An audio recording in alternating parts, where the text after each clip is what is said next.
was contesting for the local NUCS president in K University. I got delegate telling me that if you move with this message, you're going to lose. And that was the truth. And I lost the election.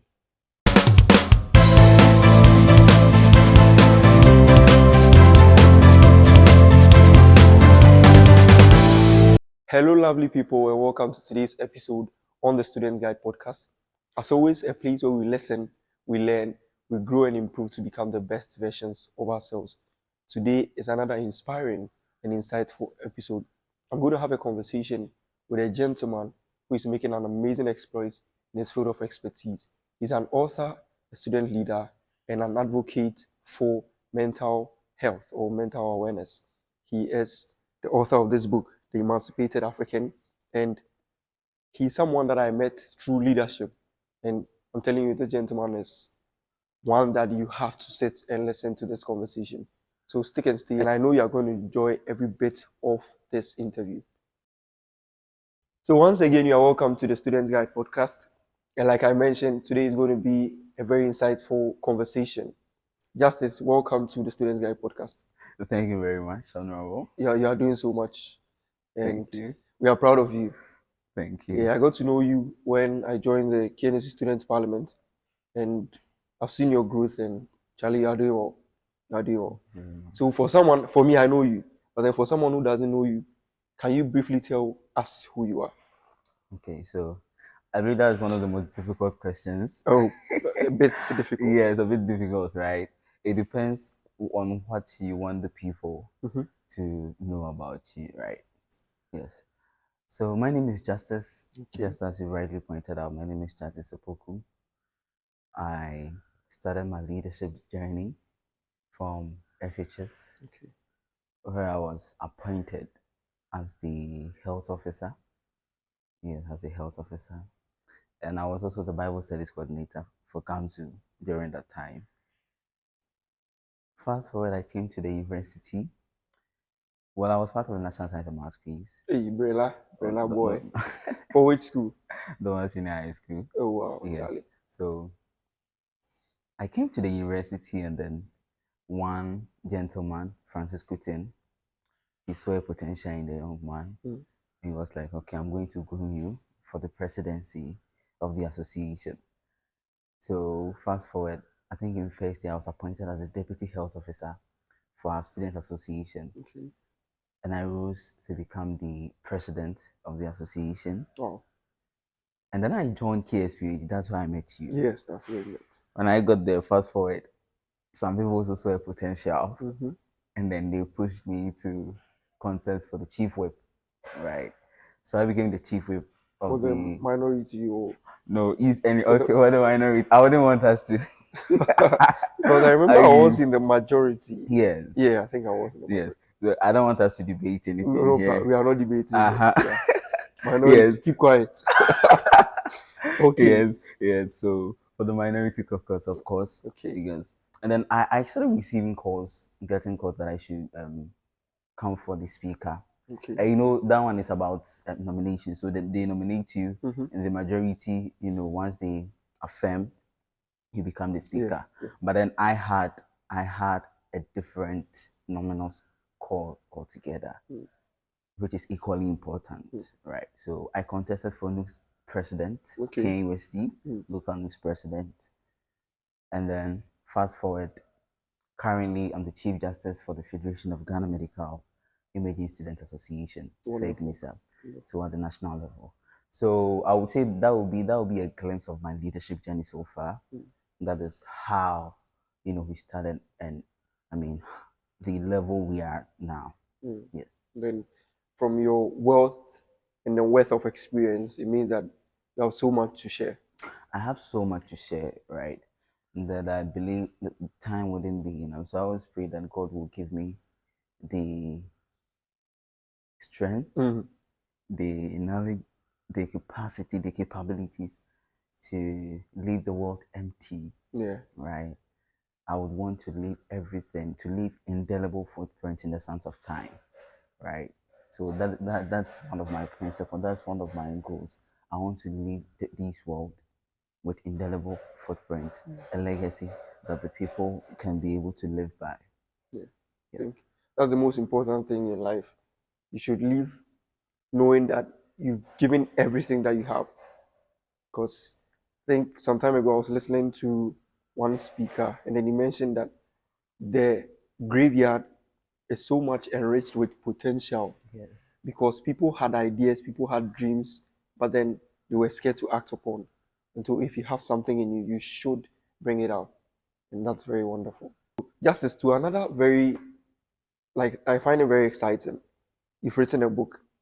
For me, I started writing my book 3 years ago.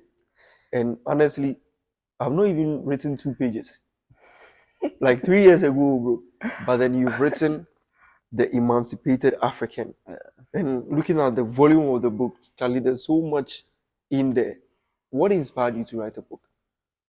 Yeah, so you see this paradoxical reality that Africa is the most resourceful when it comes to natural resources, but then in reality, we are one of the poorest continents ever. Sadly, You yes. get it? So it caught my attention. I was very worried. And then you see, sometimes we say things about ourselves that I wonder, why would someone speak about him or herself in that manner, in that way? What is wrong? The inferiority complex. Yeah. A lot of things happening. So I sat down, I researched, and I came to the realization that the linchpin of this devastation is our mindset. That's very true. Mindset. Our mindset heralding our character and a whole lot of things, right? So I was like, what can I do to create the change that I wish to see? Because it's very disheartening and heart-wrenching that we see someone speaking so bad, so ill of him or herself, right? You see certain activities, you see certain things that you question, the sanity of the person. So that is what inspired me. I wanted to make a change. I want to make a change. And just as I said before, I want to leave indelible footprints in the sands of time. Right? Something that people can live by. I'm not saying this is synonymous with the Bible, but trust me, if you read this book, you're going to identify and get to know how and why you think the way you think. So this book would help you mentally, as in identifying yourself, fixing the mentality problem that Knowing you have. your purpose. I mean, scrapping a lot of inherited beliefs. You get it? It will help you, it will motivate you to be ready to challenge the status quo. Right? No. Yes. Okay. So now let's delve into the book. I want the details of the book. So what are the chapters? What are some of the things that you spoke in the book? Not everything, because we want people to come and buy. People, please, at the end, we'll give you the details if you want to buy the book, but something to, let's say, give people the appetite to read this book. Sure. So there are a lot of things in the book, right? So in the book, you see, life itself is cross-sectorial. Yes. Okay. So I have a part, every bit of life in there. You get it? However, I start from a very formidable, framework of life. Okay. Our mindset, the brain, the genesis of thoughts. You get it? So the book is being divided into 4 steps. 4 steps. As opposed to the traditional chapters. Okay. So instead of you saying first chapter, second chapter, I am saying steps. Okay. You get it? So this is actually a revolutionary, approach to rewiring your brain and all that. Okay. So the first chapter talks about mindset, the neuroscience of the brain. Okay. How your brain is formed, understanding how your brain works. And the second chapter talks about mindset formation, how your mindset is formed. Okay. The role of memory in mindset formation. Then the third step, which is about the third chapter, talks about erroneous notion. So in that was the basis for the book in the first place. Erroneous notion. Debunking erroneous notion. Okay. So for example, black is evil. For example, medicine, engineering, and law tops all. You see, that's wrong. Yeah. You get it. Agriculture is very important. Entrepreneurship is very important. You get it. I have time. It's a wrong assertion. A lot of them. So I have 32 of these misconceptions debunked.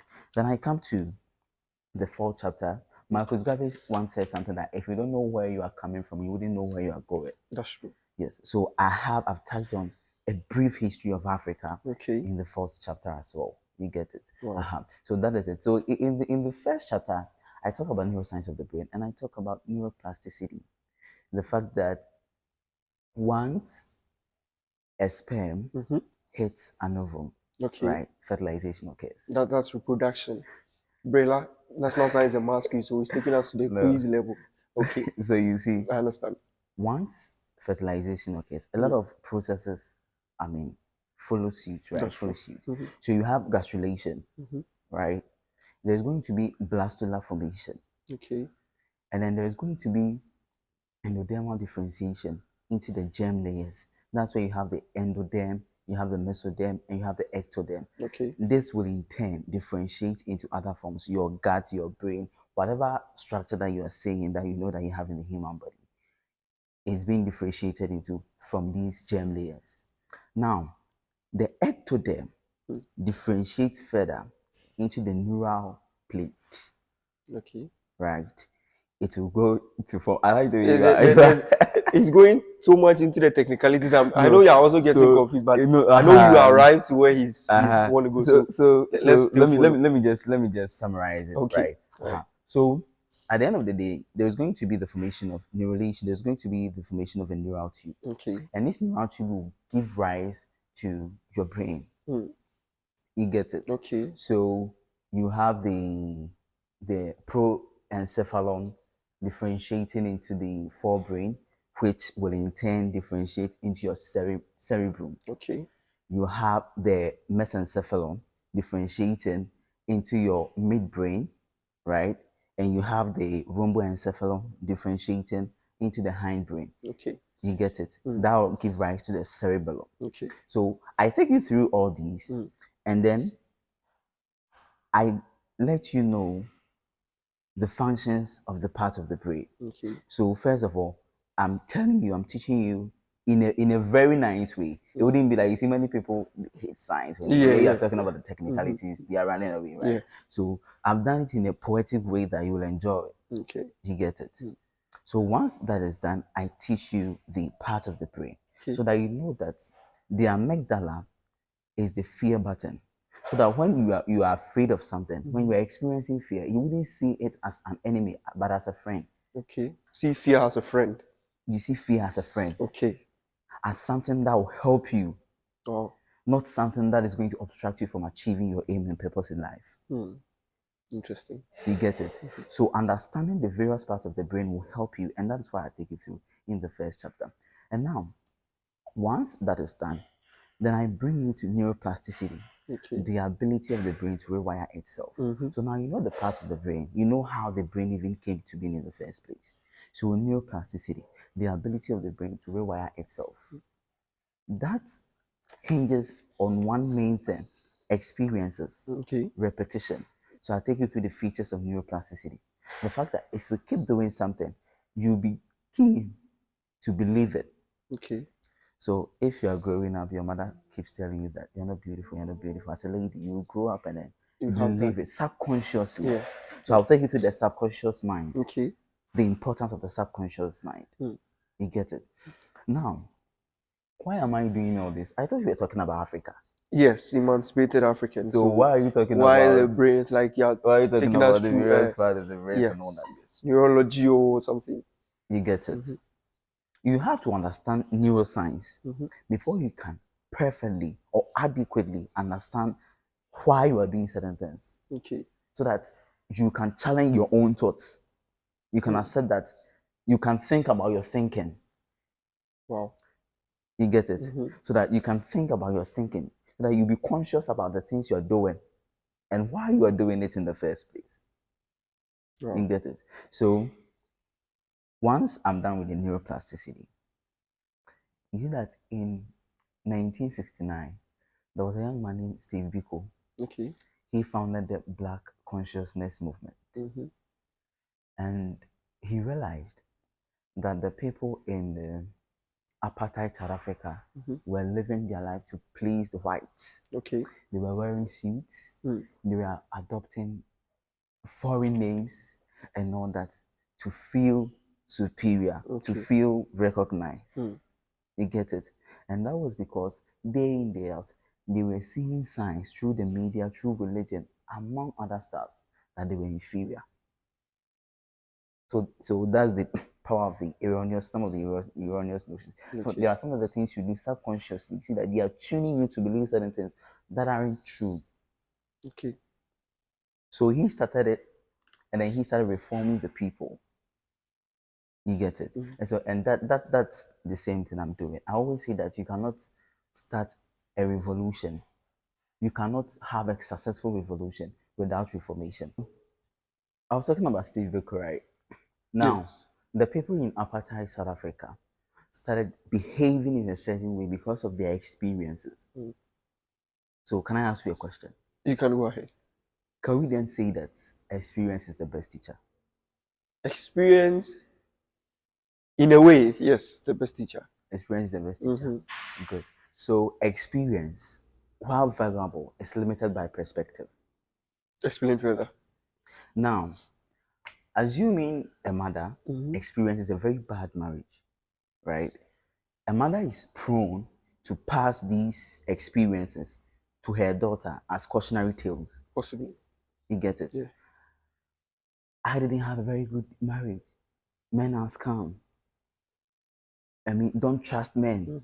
You Fear get it? men and all those things. And then the daughter, it's acceptable to accept to, consume all these things. Yeah. You get it? Now, it is not entirely true that experience is the best teacher. Experience is not necessarily the best teacher, because if you have a bad experience, that bad experience can retune your thinking into believing certain things, right? So you are some of your experiences. In the same vein, if you had a very good experience, you are the product of your experiences. Let me cut it short. Okay. Do you get it? So experience is not necessarily the best teacher. Experience is not the best teacher. Okay. You get it? When people talk about experience being the best teacher, usually they talk and then they talk about it and it culminates into practice, right? So the thing is about consistency. If you're learning a skill, assuming you are learning how to operate a machine, okay, and at your first trial, you become very bad at it. You are not successful. It humiliates you. Like, you get to know, this is not for me. Now, for some people, they are going to relax. They wouldn't even try to keep doing, because I mean, their first trial, they did very bad. Yeah. And they're going to say that, okay, this is not for me. But once you get a motivation, once you get new information, maybe at first you were not even doing it right.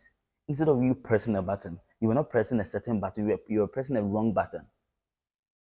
You get it? So once you get new information, new motivation, and you do it right, your perception, your mindset about you not being able to operate that particular machine changes.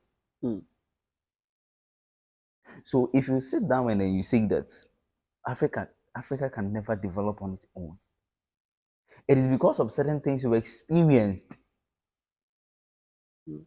If you say that you're not good at maths, it is because of the certain things, because of certain trajectory, certain things you've been told. Okay.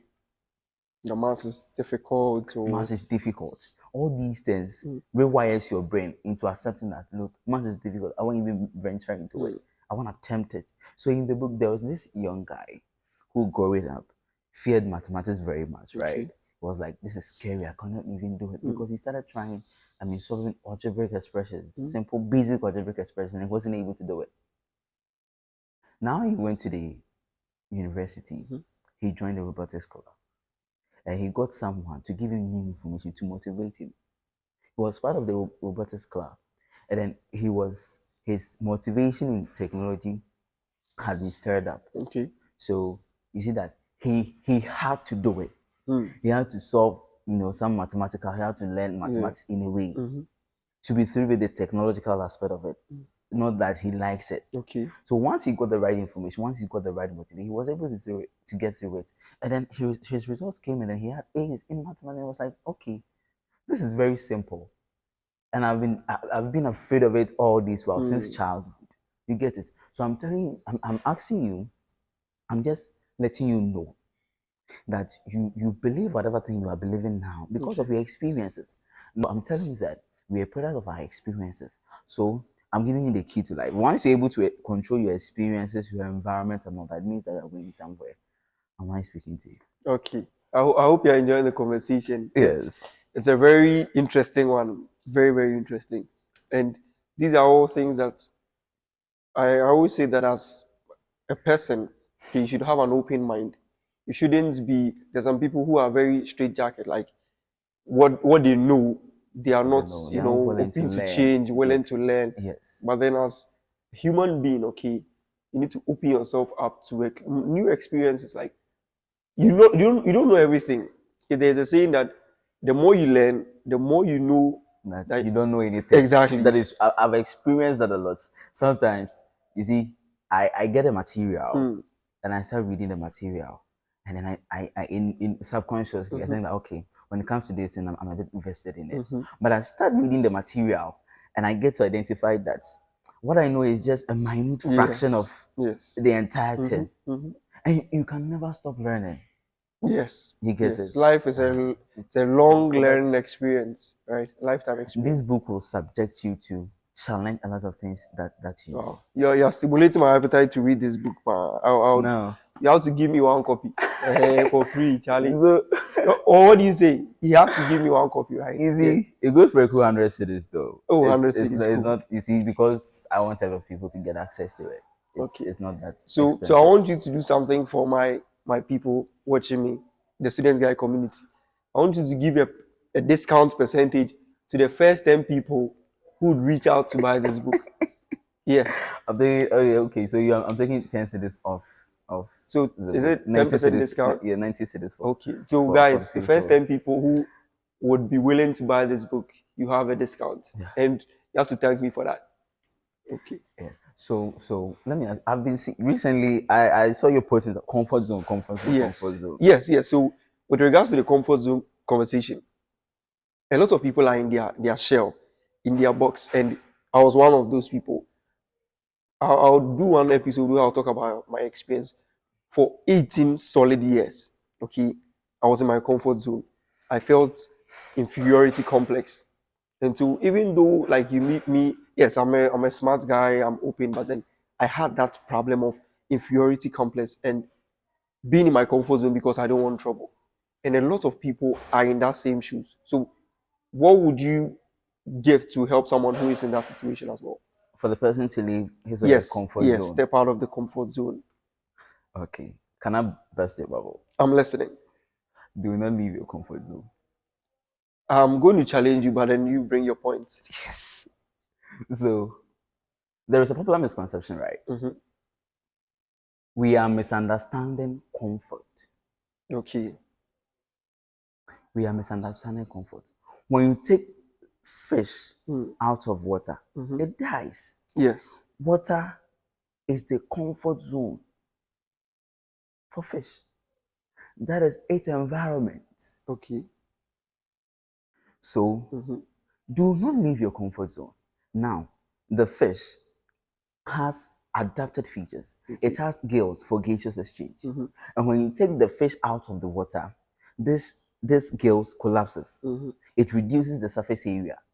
You see, the gills is, specialized in a way that is highly capillarized. It has a lot of blood vessels, right?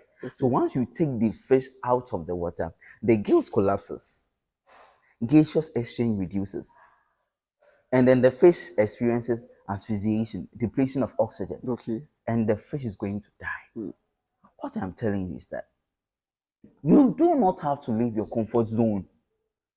If you see that you left your comfort zone and that gave you a certain, elevation in life, it gave you certain results, you never left your comfort zone in the first place. You have to first understand the purpose, why you are on earth. Okay. So the fish knows that it is mandated to live in water. Eat whatever thing it wants to eat, grow, become bigger. Let's assume that that's the purpose of the fish, right? So if you were a whale, if you were a shark, You don't go to, let's say, a level in the water where the water current is high or low. As a whale, you should know the level that you should be. You get it? Okay. You should know your feeding strategies in water. And it's not even every water that you should be in. Now, certain waters experiences eutrophication, the release of excess nutrients, right? And that leads to the growth of algae and all. Yeah. You get it? And that's not suitable for fish. So you don't know how to live in eutrophied waters, waters with high alkalinity, acidity, pH. I'm talking about the unfavorable conditions, right?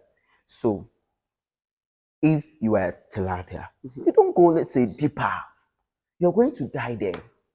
The reason why this is very harmful, this emotion and leave your comfort zone is very harmful, is because now it pushes some people to do certain things. Leave your comfort zone. The person just graduated from the university. Their parents are doing well. Leave your comfort zone. I want my freedom. Then the person leaves. Right? Go and, let's say, rent an apartment. The person is challenging himself. But listen, maybe at that time, you are, let's say, 22, right? You've left already. If you had been in your parents' house, your parents are doing well, right? They could have been able to cushion you better, because this time your feeding and all that they are going to take care of it. So now, if you have 2,000 Ghana cedis, you might not even touch it. You could use that 2,000 Ghana cedis to do something for yourself, to start a business, to do something. But once you are saying that you want your freedom, you are leaving your comfort zone because you think that place is your comfort zone, that place is paralyzing you from achieving your goals. It is blindfolding you, so you cannot achieve your goals living in that environment. You're going to spend, let's say, more than maybe half of that 2,000. And what it means is that if you could have used, let's say, 5 years to achieve something, right now you're going to use more than that, yes. Listen, now I'll give you a rebuttal, but I want you to finish your point. And I like that. The reason why I'm saying is that I want you to be willing to challenge popular notions. Right? Okay. I want you to be willing to challenge popular notions. You get it? One of the major, let's say, arguments when people say that leave your comfort zone is about risk. Yes. Life is about risk taking. You get it. So and yes, the biggest risk you ever take is not taking any risk. It's not taking any risk. But who told you that you cannot live in your comfort zone and take risk? No. So that's what I'm saying. That's why I said that. Many people are misunderstanding comfort. Listen, if you tell me you are afraid to speak in public and you left your comfort zone, you are now being able to a public speaker, yes, and now it means that where you were saying wasn't even your comfort zone in the first place. In what sense?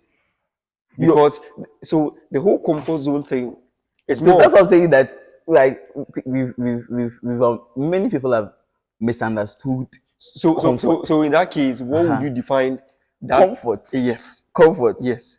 A salubrious environment. Key on the environment, which gives you almost every ingredient you need to succeed in life. So I know this is a bit drifting us from the conversation, but then it's one that is very important. Yes. Sometimes the comfort zone is your mindset, which you've written about it. Environment. No, which is your mindset. Yes. And for me personally, okay, yes, I was a shy person, and saying that I want to start a podcast, that you are here now, that we are having this conversation, was me saying that now, like, I would step out of my comfort zone. So I'll still defend the comfort zone thing. So initially, the comfort zone was to always be in my corner and not come out. That wasn't your comfort zone. Then what was that? Because comfort zone, I was comfortable in that area. Comfortable because once it means that so that's an imaginary comfort for you. So that's what I'm saying, that you should identify your purpose. Once you know your purpose, let me tell you, once I started writing this book, right, there were days that I can't just sleep. I'm sleeping and then I have to wake up to continue writing the book. Listen, if God, if the maker of the heavens and the earth, right, place something in your heart that you're able to identify that this is what I have to do, this is my purpose on it, you will never relax. Listen, so once you find yourself sleeping, you will never even be comfortable. Why you say that? When you say that you were sleeping, you were shy, and then you were not comfortable, that wasn't your comfort zone. No, that was the comfort zone For you. Of So course. So good. So I'm saying that then it means that at that point, you hadn't identified your true purpose. Let's be frank with ourselves. Can you okay, so at that very moment, you see that identify your purpose alone doesn't even stop there. Yes. After identify, I have to conscious about it. Exactly. That this is what I have to, and I have to do it. You see, when that spirit comes, that's when the comfort starts stepping in. You get it? So the whole situation is that you are taking, sleeping, enjoying good meals or whatever. Or like, okay, I want us to. So you state, be clear. Let's have a discussion quickly and then let's move. Okay. So I finally say that I don't want to continue. We would have this conversation another time. But then from what you are saying, people should stay in their comfort zone. So this is it. I intentionally did it so that it will challenge your notions. It will subject you to be able to be willing to challenge the things you're in. Right? Someone is listening to me, and the person is just thinking this whole comfort zone something. So I'm telling you that whatever thing you believe today is as a result of your experiences. That's what I'm affirming. So this comfort zone thing is about that. So guys, I hope you are enjoying the conversation. However, but for me, don't stay in your comfort zone. No, okay. So now you know where I'm coming from. I get your point. I get your point. Then let's even touch that. So to be clear on that, it all depends on your definition of comfort zone. Okay. Right now, both of us are having different definition of comfort zones. Yeah. You get it. So for me, I believe that you should find your niche. Okay. You should find your niche, right? You are living in this world. You should find your niche. Make sure that you have whatever necessary that you should have in order to accomplish your purpose in life. Okay. Once that is done, you endeavor to keep going and you achieve your purpose. That is it. So leave your comfort zone. Don't leave your comfort zone. It's about finding the right environment, right? You know that sometimes even your parents could be a wrong environment for you. Your father's house that I was talking about. So it depends on the environment. Okay. And the environment is not restricted to, let's say, geographical location. It could be a state. Okay. A state of mind. So currently, many people are in a certain, comfort zone. Okay. But that is not the true comfort zone. That was my argument. It is not comfort. That is, let's say, something. I don't want to say ignorance shrouded in something, so that it will turn and be enhanced, right? Yes. But that is the reality. So challenge yourself work for me. So that if you are tilapia and living in water, and you become a whale. Sometimes, you could go deeper, right? In the depth of the water, you could go deeper just to challenge your skills, right? A while. And with time, you'll be adapted to it. So that's where consistency comes to play. You get it? Okay. And then you can attain every height, whatever height you want to attain. Yes. Okay, guys, I hope you're enjoying this stimulating conversation. That was a very good one. Yeah. You are still listening to this conversation with Justice Opoku, and I believe that you are enjoying it. So, Justice, to another interesting question that I have for you. From your experience, in terms of your leadership experience, fundamentally, and you spoke about leadership in your book, so fundamentally, do you think we have a problem when it comes to leadership in our part of the world? So from the university to national to global, do you think we have a leadership problem? So the step 3 to say the chapter 3 of the book. Okay. It's one of the most important part of the books. Okay. It was one of the reasons why I wrote the book in the first place. So it talks about the misconceptions, right? And then leadership is one of them. And a major misconception in Africa is that leadership is a means to accrue wealth. Leadership is a channel, a conduit for people to make money. Once you harbor these thoughts, it changes many things in your political and geopolitical system. If you ask me if there is something fundamentally wrong with leadership, I would say that yes, there's something fundamentally wrong with leadership. And that is very disheartening because Africa, as it stands now, is facing a problem. The problem of Africa is not the lack of leaders. The problem of Africa is lack of good or quality leadership.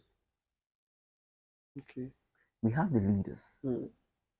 I can't speak of myself, I can speak of you. Yeah. Right. We have very brilliant young minds coming up.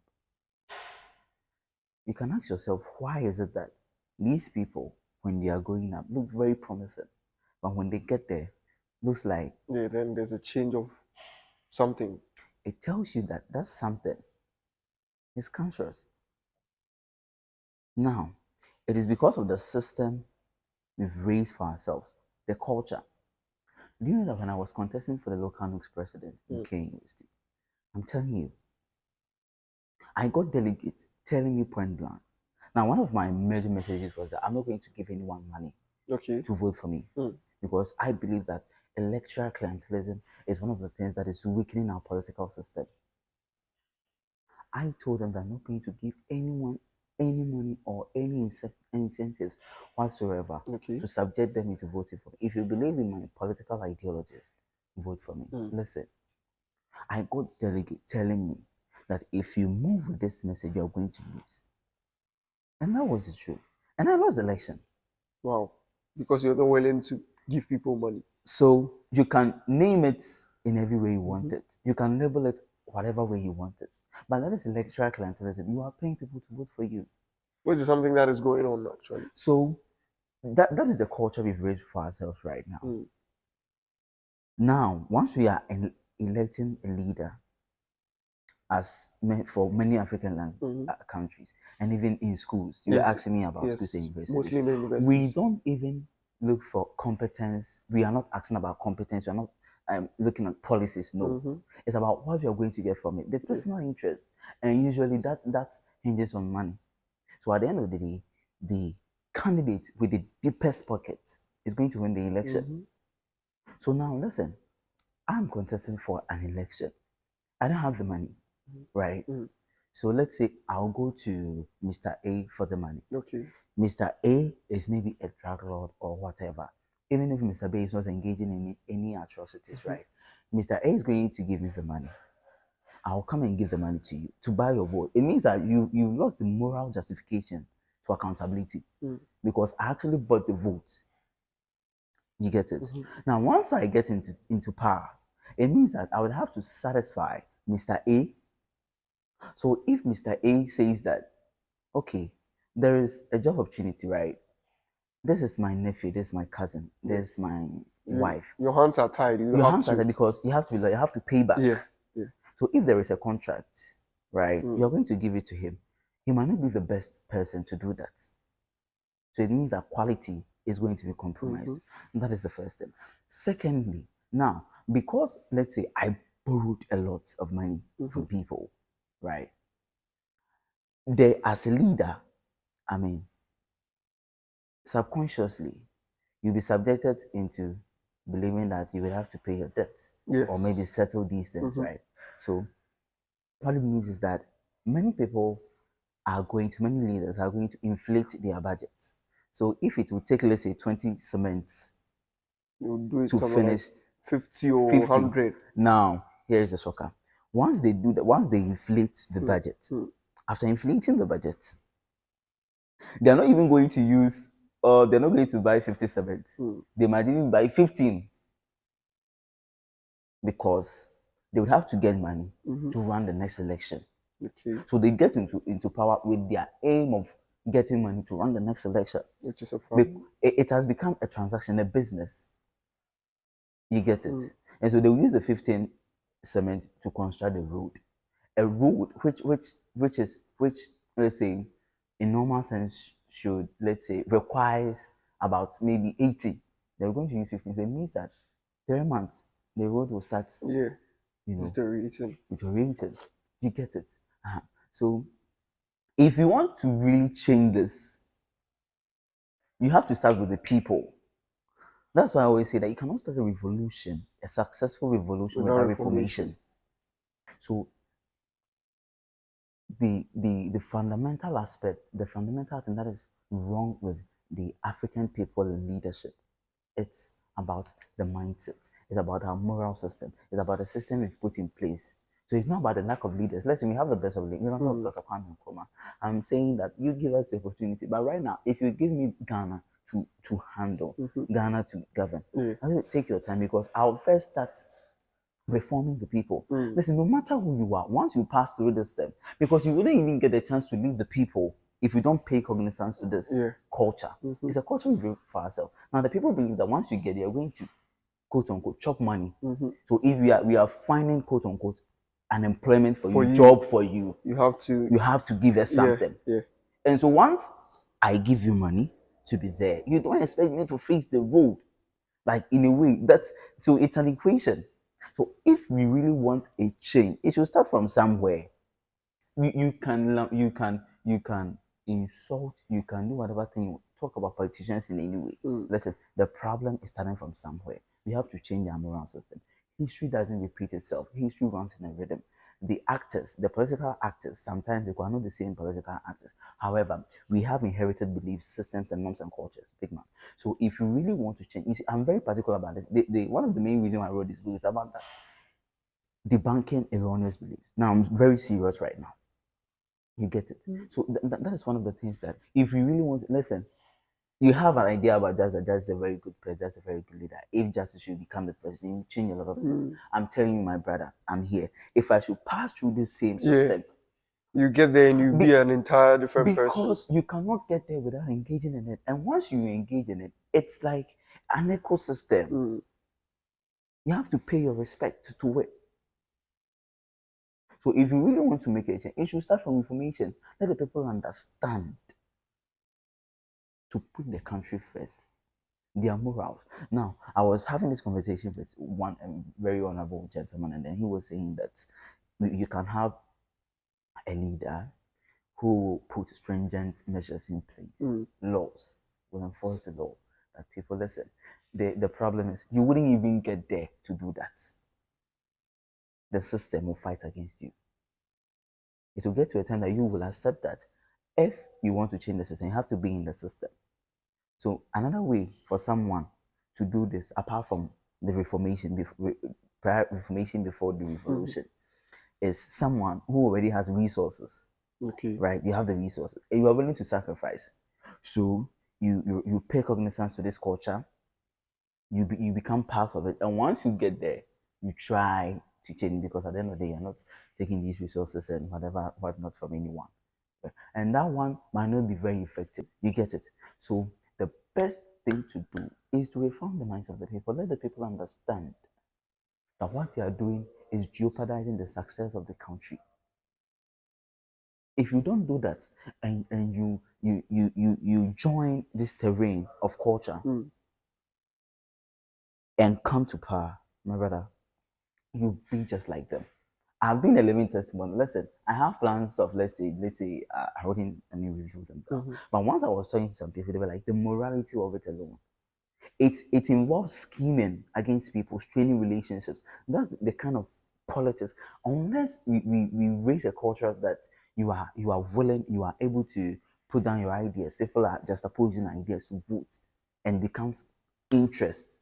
Listen, people will go extra mile. And do you know that the university student leadership, whatever, is a microcosm of the national leadership? Yeah. You get it? Yeah. So whatever that is happening here, whatever that's it's happening at a larger level. You get it? So just think about it. Now, if someone wants to contest for next president in the nation as we speak right now, National Union of Ghana student, listen, you should have a certain amount of money and political affiliation before you can be able to do it. So it's not about ideas. It's not about what you want to do for the Ghanaian people, for the Ghanaian students. It's about the amount of money you can garner. It's about the amount of money in your pocket, the one with the deepest pocket, the one usually the one with its political affiliation in power. Interesting. So leadership is not a means to accrue money. It's not a means to accrue wealth. It's one out of 32 misconceptions they banged in this book, right? So you can imagine, if you see the way I'm explaining it, that I actually give you equations, right, for you to understand the inimical effect of, harboring such a misconception. You get it? So you can only imagine the other 31 misconceptions, and I add a brief history of Africa to it. Wow. Now, let me just give you something small. Okay. So I'm giving you two misconceptions. This is bonus for you. Okay. Get the book, get the other. Interesting topics, right? Now, there is another problem, systemic problem with us, Africans, many Africans, and that is the culture of blame, giving excuses. Listen, it is either you give results or give excuses. Okay. It's either you get results or you give excuses. You cannot have both. Okay. Now, there is one other thing. It is very difficult to explain why you failed. Yeah, you got to explain, Kaya. The sad thing is that currently the world doesn't really care about why you failed. The world is expecting results. If you don't have that, you are not respected. If you don't have results, the recognition we give you is less to nothing. If you don't have results, so as a lady, your results could be you being pretty. If a lady is very beautiful, that could be her result. So a lady, invest in yourself. Listen, if you're a guy, you should be successful at whatever thing you're doing. Because it is very difficult to explain why you fail. It takes people who truly loves you, people with a good heart, and then there are few of them nowadays. So you have to do whatever thing it takes to succeed at life. But it's very hard to fail. That's true. That's true. That the book, concluding, right? Yes. The book, once I give you an erroneous notion, such as black is evil, I debunk it. Medicine, engineering, law, so I debunk it. Leadership is a means to accrue money. Once I debunk all of these things, you have time. It is not my fault. A lot of them, right? I give you practical solutions to it. Okay. I give you a story of someone who, went against such a notion, who challenged such a notion, and then was successful, and how he did it, right? And then after that, I give you a practical, workbook, a small practical workbook for you to be able to harness, that attitude now change and all that. So today we've spoken a lot about mindset, erroneous beliefs, leadership, and a lot of things. And I believe that you've enjoyed the conversation. We are ending today's interview with Justice Opoku, the author of The Emancipated African. So, Justice, your final words to my people listening. So I would say that be willing to challenge what you need. Okay. What you know. And what you are going to know. You get it? Okay. Whatever you knew might be wrong. You get it? Yes. Be eager to receive new information. It is not about contentment that you think you are fine, you have everything. That's ignorance shrouded in stupidity. My bad. Be willing to challenge yourself. Be willing to learn new things. Okay. And then be the change you wish to see. Usually we say this, and then it's like it has become a cliche. Yeah. And right now it's losing its power. But be the change you wish to see. You get it? If you are expecting a change in every aspect of life, try as much as possible to effect that change. And then young people, don't lose hope.